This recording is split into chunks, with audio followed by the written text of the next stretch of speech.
I'm Jody Whites, Results and Success Coach, and these podcasts teach you how to make significant changes to live your dreams, make a positive impact on the world, and drop your regrets. It's time for you to get spectacular. Welcome back to Your Spectacular Life. I'm Jody Whites, your strategic growth specialist and coach. And we are going to be speaking with Robert Realpal today, who has a most interesting journey in transitioning. And you've got to listen closely to him because he has been through a very much of a downtime and brought himself up into an incredible place. And I'm sure you're going to find it very fascinating and get some real nuggets of learning. Welcome, Robert. Hey, Jody, glad to be here. Thank you for inviting me on your show. Oh, my pleasure. I've been reading about you and listening to your podcasts. Tell our listeners a little bit about yourself, and then I want you to jump into your journey. Yeah, absolutely. So I happen to be an international best-selling author. I am an app designer, serial entrepreneur, but most importantly, I have been blessed to be a speaker and a trainer that's traveled all around the world, personally taught over 500,000 students around the world, and I've been able to share the stage and actually mentor and train some of the top trainers and thought leaders around the planet today, becoming some of them that started as my mentors actually end up becoming friends, and I mentored them as well as they mentor me. So I've had an amazing journey that way. And for me as a person, I'm just someone who loves to help ignite the light in someone's eyes when they all of a sudden go, what could my life be like? And they go from the doubt to the, it is possible, and from it is possible to I'm now living it. That's what juices me up. When someone comes to me and they say, do you remember when you said this? Here's how it's changed my life. I'll tell you, I get either one arm, two arm, or whole body goosebumps when something like that happens, Jody. So that's kind of who I am.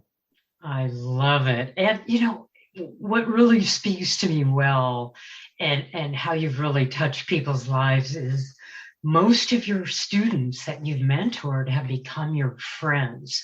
So it really shows a deep care and it really something that goes beyond just teaching. I mean, you're really involved. You really want to see people succeed. So give me some idea of, doing these amazing things, of how that started and maybe, where things, where you made the decision to be who you are now. Yeah, well, I would say a big part of it starts with where I grew up and where I actually live back now. I live in central Alberta in Canada. And here the area is very much farms. There's oil. So it's a different kind of mindset in a lot of different ways. And so growing up, I was taught, look, work hard, stay loyal, find a business or find a company to work for, whether you like it or not, work for them if they're going to keep you paid and they pay you pretty well, give you security. And that was my upbringing. But of course, 21 years of age, I'm newly married. And all of a sudden I find out I'm being laid off from my third company because they're closing the factory. And, Jody, I feel looking hindsight being 2020, thank goodness I learned this lesson back then, that if I wanted any kind of control in my life, I had to take control of that steering wheel. And, when you talk about how do I get to where I am today, I'll put into this part of the story that a big part of it is someone that I met when I was 13, started dating her when we were 16, and we got married when we were 19, and we just celebrated our 32nd wedding anniversary 2 weeks ago. And congratulations. I mean, to hear that in these times, you're kind of like the unicorn, the rare couple that knew who they were at that age, knew they were in love, and then kept that love going. I'd love to hear what the secret to that is. But going back to 21, I'm impressed already that even at 21, third job, knew something had to change in your life, but also knew that you had to take control. It was up to you to really lay out your journey. Yeah. Were you raised that way, or it was just third job and you said, forget it, I'm taking control? Well, No more other people deciding my destiny for me. I wish I could actually take credit for it sounding so easy and like awe-inspiring like that, but it really necessity. Here during that time, oil prices were down, so there was no work when I was laid off. So I'm looking for that real job, and after 3 months, I'm not finding anything. But one of the things I was raised with is you do whatever it takes to take care of your family. Newly married, I said, you know what, I got to do something until I find that real job. And out of necessity, I had delivered pizzas before, so I started delivering pizzas for Domino's Pizza. And I was doing that for a while when also my franchisee, he sold his store and he bought 2 stores in a city an hour and a half away. And I wanted something more permanent because I was in that fear base. I don't want to lose another job. What if the new owner comes in, lets everybody go? So I went to my franchisee and I said, look, I want something more permanent. You have 2 stores now. Do you need a manager? And we talked for a couple hours. And he, said, okay, in 2 weeks, you'll move to Calgary. You'll become the manager. And I said, perfect. I've been a driver. Can I learn some in-store stuff to learn how to manage? He goes, oh, I'll have plenty of time to learn when you get up there. And so, oh, no. Yeah. So 2 weeks later. There were some red flags coming in there, right? Well, I'm up for a challenge, so I got to tell you. Right. So, I can tell you got a great attitude. Right.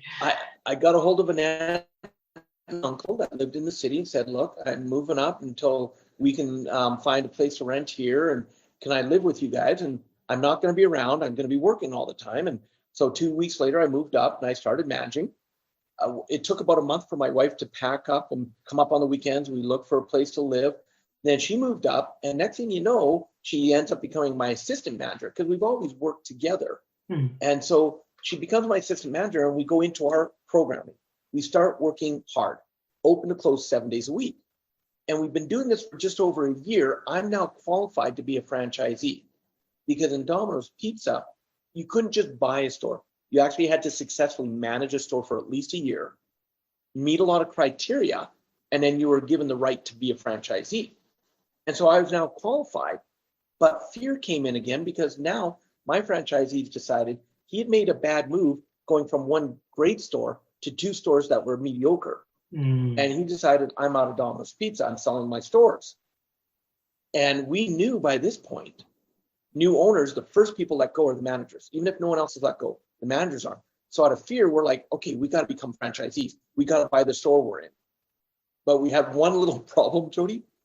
We didn't have any money. We didn't have any money. But that could get in the way. Yeah. Well, and it's interesting, knowing what I know now, looking back, we intuitively, our favorite word, my favorite word in the world is passion. And so we were passionate that we were going to buy the store we were working in. And we spent about 4 months making a lot of mistakes, paying people a fee that guaranteed they could get us a loan, but then they wouldn't. Doing a lot of things wrong, trying to figure out how to buy the stores. But we learned something new from every mistake.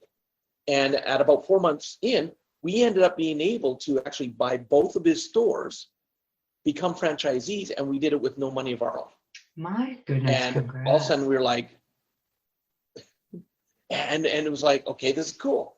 And we became franchisees for 9 years. And we enjoyed it in the beginning for sure. But 9 years. And we started near the 7-year mark. We started not enjoying it as much, and we started going in debt because we weren't spending as much time in the stores. We hadn't systemized them properly to work without us. Part of the frustrations, we had 2 stores now that were, we had sold one of them and then bought another one out of bankruptcy that was 8 hours away. So the only way we can make them both work properly is my wife would be in one city, I'd be in the other. We'd spend 5 weeks apart. Not a good way for a relationship. So it sounds like, we're heading down a path of, you're not being passionate about what you're doing. You're not with your life partner, and things need to change. So why don't you just give me just a brief, description of how that changed, what you decided, and then what your next leap was into this amazing international trainer writing a book. I mean, pizza owners don't write books, Robert. And you've broken a lot of stereotypes here. So I'm curious about this story. Go ahead. Yeah, well, we are deep in debt now. We're over $150,000 in debt. We sold one of our stores out of necessity. And because we had the energy of necessity, at the beginning, we thought we were taken advantage of. But I've come to understand that we teach people how to treat us. So we taught the person they could do that. And so we sold the store out of necessity. We're still $150,000 in debt. When all of a sudden we get 2 tickets to an evening. I wasn't into personal development. I was like, my brother-in-law, not to age myself here, Jody, but my brother-in-law said, hey, there's this guy named Tony Robbins, and I've got his cassette tapes. You've got to listen to these. And I'm like, I'm not listening to that stuff. But here we are now, totally stressed out, and we are given 2 tickets to an evening, a 3-hour evening. We went to it, and it blew our minds. Blew our minds. And I don't know if you've heard of T. Harv Eker and Secrets of the Millionaire Mind. And we walk in, stressed out. 3 hours later, we're running to the back, and we're putting down $600 that we don't have to pay for a 3-day weekend with him. And that was in March of 2001. And in June of 2001, when the weekend was, we only showed up to get our money back because we'd gone through buyer's remorse. We realized we can't afford $600. This isn't going to work. But because of the way they really interacted with us and didn't try to fight us on it, they just invited us in. We went and stayed into the weekend, and it changed our life. Great. 3 days, we understood why we were in debt. We understood where our beliefs came from, and we were just so energized. We walked out of there with action steps. We knew what we were going to do, and next thing you know, we were able to go from $150,000 in debt to being retired completely financially free 9 months later at the age of 32. My word. And our our brain went, that worked. Yeah. Right?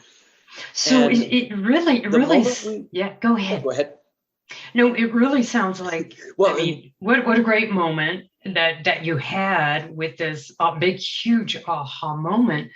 But it sounds like you moved out of fear and were really able to look at yourself and take responsibility for your actions, your plans. Yes.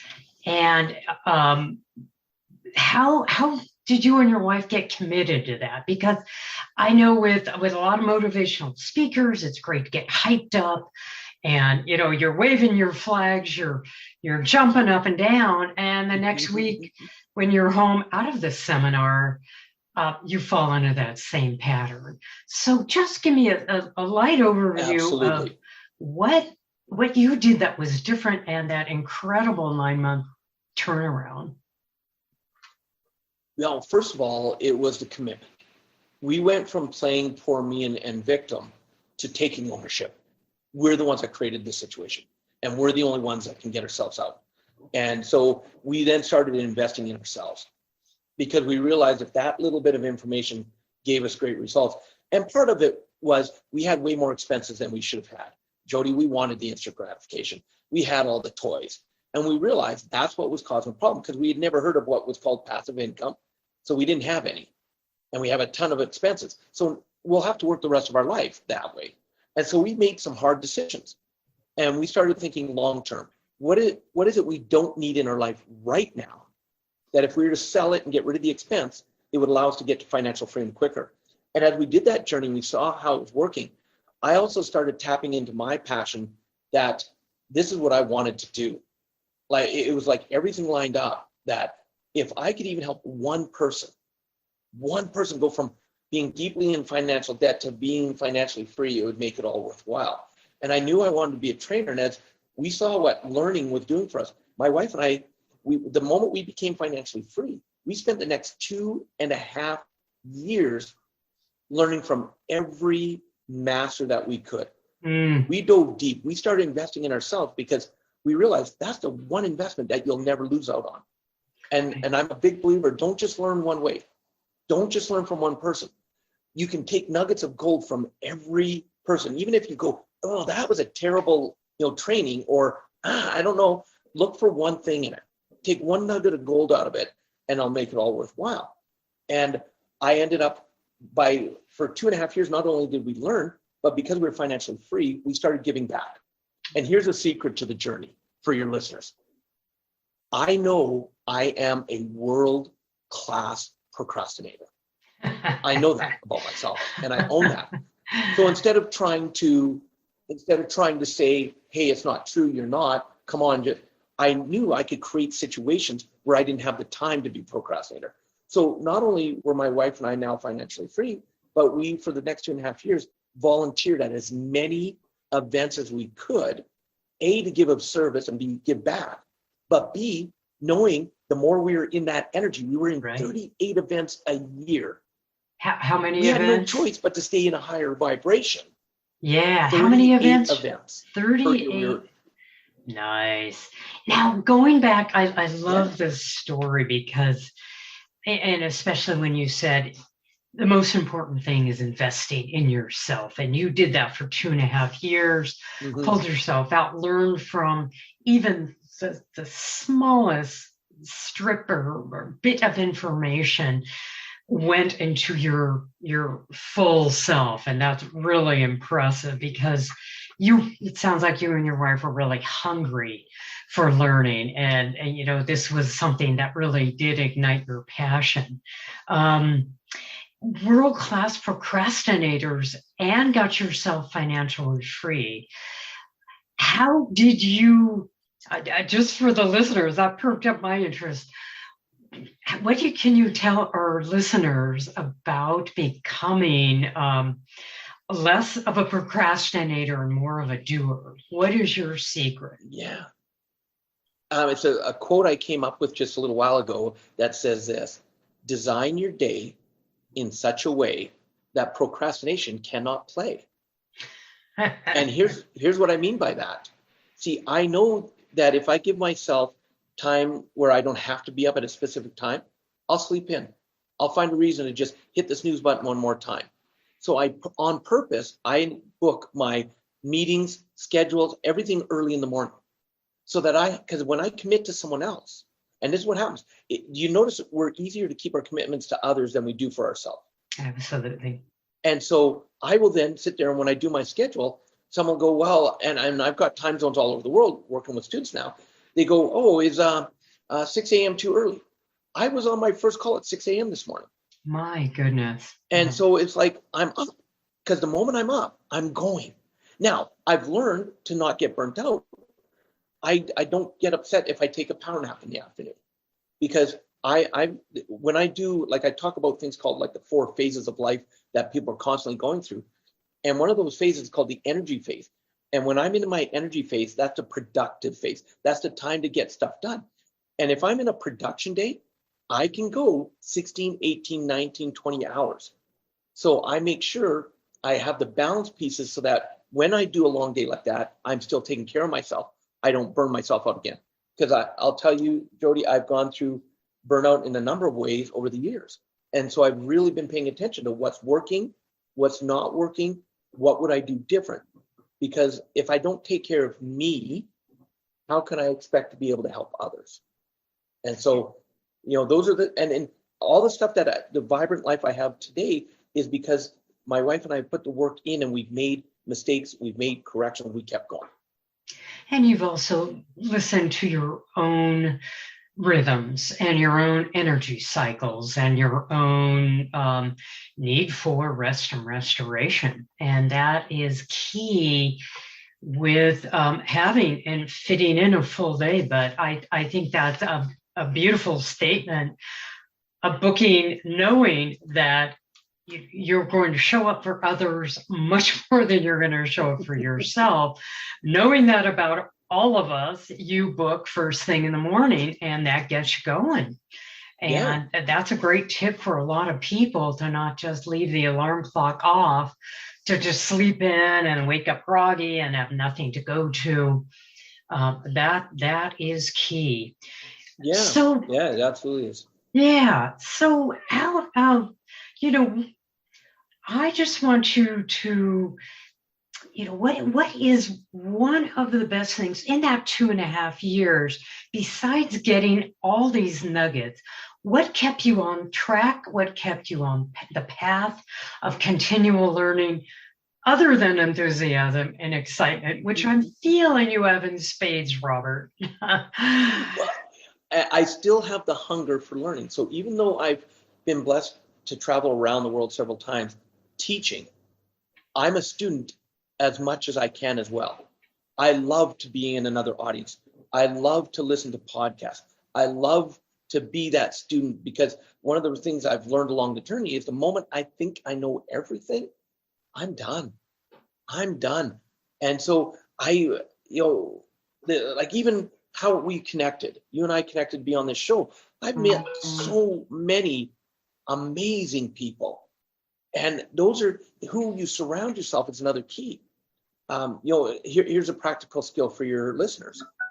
And I'll ask it in a form of a question for you, Jody. Have you ever heard the advice, surround yourself with like-minded people? Absolutely. Yeah. And that's great advice, right? Absolutely. It is. It can keep you motivated and learning, as you mentioned. Yeah. And for years, I believed that.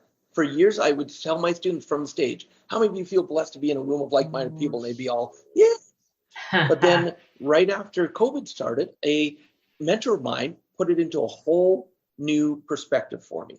And it changed my paradigm just like that. Okay. And here's what he said. He said, so like, Jody, if you and I, let's say we were in the same town and we wanted to go to a mall and we go to a bus stop and there's 3 other people waiting for the bus. Well, the 5 of us, we're all of like mind. We're waiting for the bus and the bus is going to take us to the mall. That's it. And so he said, what you want to do is you want to surround yourself with growth-minded people. And here's the difference between a like-minded and a growth-minded. The growth-minded person is the one that's going to be willing to have those tough conversations with you.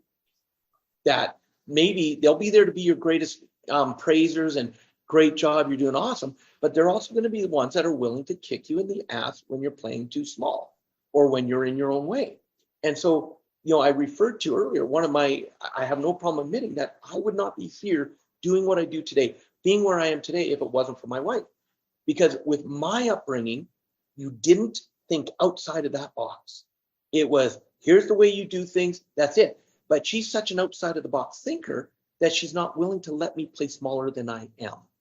See, if it was left to me, I'd be comfortably miserable in a job right now. Miserable, but it'd be secure maybe.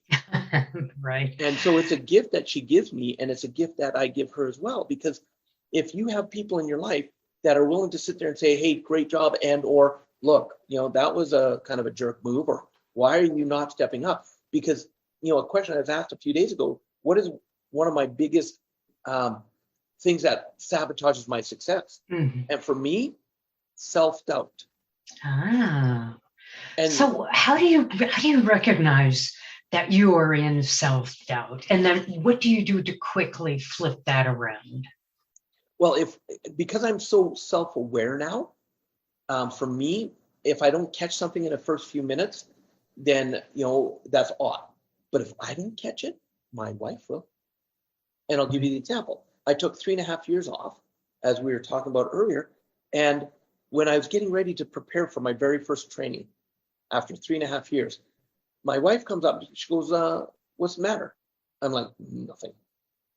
She's like, no. She goes, what's going on? And she kept prodding. And I finally said, what if I don't have it anymore? And she's like, what do you mean? I said, it's been 3.5 years since I've trained. What if I don't know how to train anymore? Well, she looks at me, she goes, are you done with that? I'm like, what do you mean am I done with that? She goes, have you let that crap go? I said, what? But I haven't trained for 3.5 years. She goes, exactly. And the moment you hit the stage, it's going to be like you never left. So are you done with that crap? And I'll tell you, 30 people go all the time, 32 years of marriage. You've been with your wife 35 years now. How do you guys make it last? And I say, I've learned the 2 most important words in a relationship, Jody. Yes, dear. And when I finally get out of my own way, and she was right, of course. the moment I hit the stage, it was the 3.5 years off the stage didn't seem to even be in existence anymore. Right. So She knew you. She sounds like your biggest fan and supporter, and what a blessing to have that person next to you. And you know, again, I love that growth mindset of people who are going to have those honest conversations, yeah, because you know, look, it takes a community, you know, it takes a family, it takes a church, it takes, you know, a volunteer unit that you're passionate with. It takes everyone you're with and interacting with, to make you a better person and to be honest with you. That's a great point. Yeah. Well, Robert, what is next? What's your next passion? And how are you going to push yourself to get that? Yeah, well, what's interesting is COVID changed my life. I went from flying 200,000 miles a year on average around the world to zero. And you actually said the two most important words that have helped me and my wife transition anytime we hit a roadblock. And those words are, what's next? Yeah. And so where I'm sitting right now, I'm in my dining room of my, we're blessed, we have a beautiful acreage that we bought 3 years ago. And the main reason we had bought this acreage was because our plan was for me to start slowing down even more, even though I was taking 6 months a year off. Even with flying so much, I'd still have 6 months a year off. Our plan was to have a property where we could build our own training center. And instead of me traveling around the world, my students, because I love training trainers, when I can watch someone and just make a couple of adjustments, make them more authentic, make them more present on the stage, more connected to their audience, that's just my sheer passion.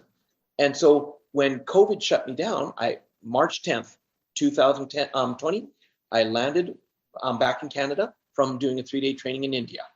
March 11th, I went into lockdown. All of a sudden, all my live events got canceled. And so we went into victim role for a little bit. We did. It's amazing how powerful the mind is. All of a sudden, it's like, I started feeling sick. What if I got COVID? I just came back from India. And my wife, who refused to isolate from me, she got sick. And we went through 2 or 3 weeks where even being awake for a couple of hours was hard. And we went through stuff, but we started asking ourselves, what's next? What's next? And my wife said, well, we bought this property for you to go virtual, for you to build a training center. I know we weren't going to do it for 3 or 4 more years from now, but why wait? You're home. We've got the time. And so we started putting things in place. December 12th, we broke ground. And I'm looking out my window right now. We're about a week away from me moving into my brand new training center, 1,500 square feet, my office, my recording studio. And so we've transitioned. And what's cool is being home, we love our space. We love that people are going to be able to come and enjoy what we have here and learn.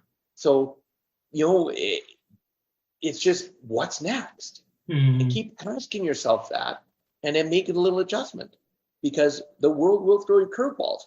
And it's not that it won't. The question is, how do you respond? Do you react to them and go, why me? Or do you react and go, okay, why me? Okay, well, this is the lesson. Away we go. Yeah. And congrats on your being on the brink of having that beautiful center ready and willing to, again, ignite your life in the world. And it really sounds like you took a lot of silver linings from the COVID experience. You know, you said, all right, we're here. Your goal was to slow down anyways. So it really sounded like you manifested a way to slow down and to keep doing what you love. Don't tell the world I created COVID then. Right.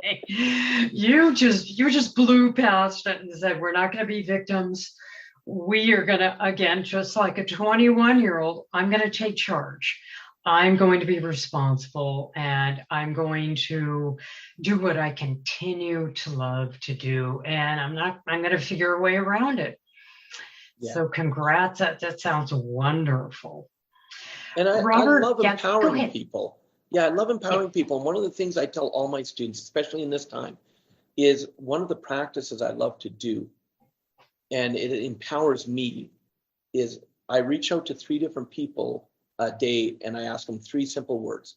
How are you?